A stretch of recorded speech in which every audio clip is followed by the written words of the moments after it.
Thank you very much, fellow Kenyans. I'm Babu Owino, Member of Parliament for Embakasi East constituency. I want to take this opportunity to condemn the gruesome murder of one Albert Ojwang at Central Police Station, Nairobi.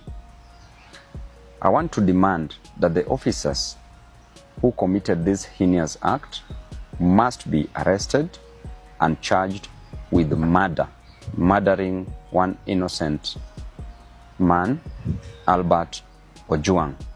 The apex of the law, the Constitution, and the Penal Code outlines clearly on how matters should be dealt with once an arrest is made.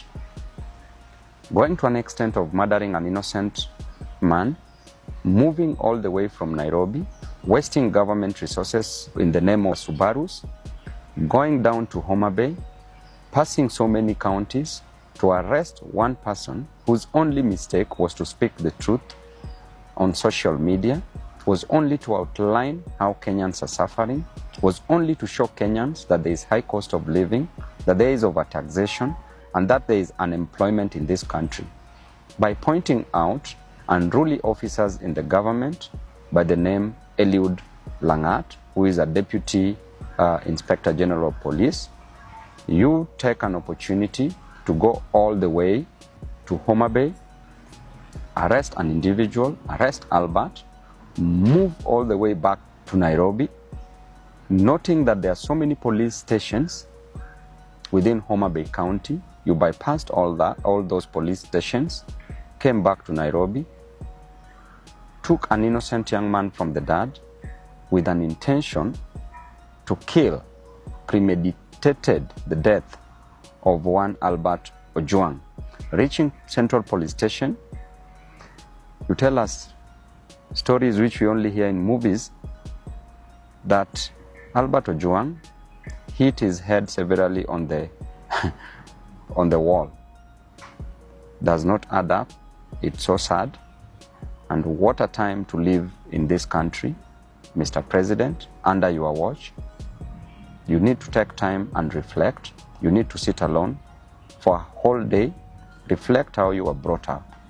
Reflect how your mom brought you up. As you always say that you were brought up from a very humble background. Reflect on that.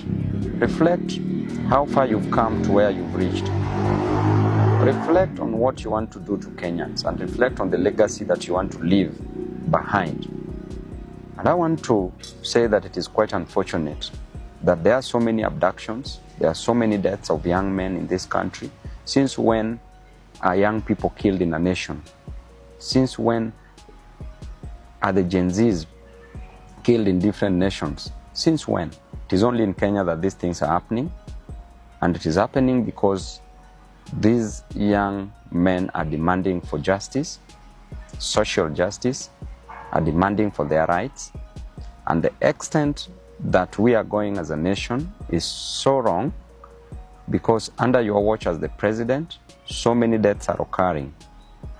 The main reason why people get to power is so that they can become better, not being bitter. It's so that they can better the lives of others, not taking the lives of others. It's so that they can ensure that people's lives are changed for the best.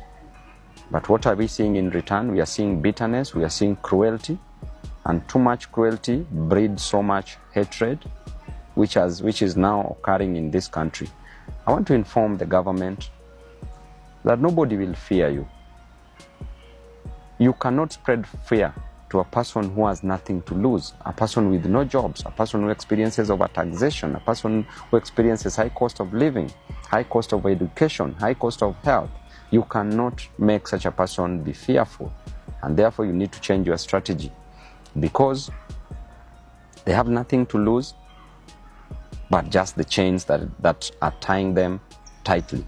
And I can assure you that within no time there will be serious actions in this nation because people are hurting, people are going through a lot, people are depressed. And this death of Albert Ojwang should not just be a statistic.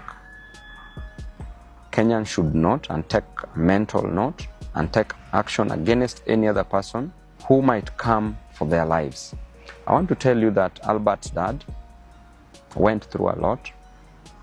As he said yesterday on media, that he spent 20 years going to a quarry, mining stones, not precious stones, but normal stones for construction, kokoto, just to educate Albert.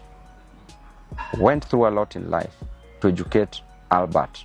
Then Albert graduated, became a teacher, had a 1-month-old child, a young family, a wife left behind, just for you to come and take the life of this innocent soul. We are watching you keenly. As a leader, I will speak my mind, and I will never give you the key to my brains. I will never suspend my reasoning just for blind following. I will die where Kenyans are dying. I will be with the Kenyans. And to the Inspector General of Police, please move with action. By now, it would be an honor if you would have resigned. But because of greed for power, I know you won't. So what you can do is to take action against these culprits who have taken the life of an innocent young man. Thank you and God bless you. You are watching Wasos TV.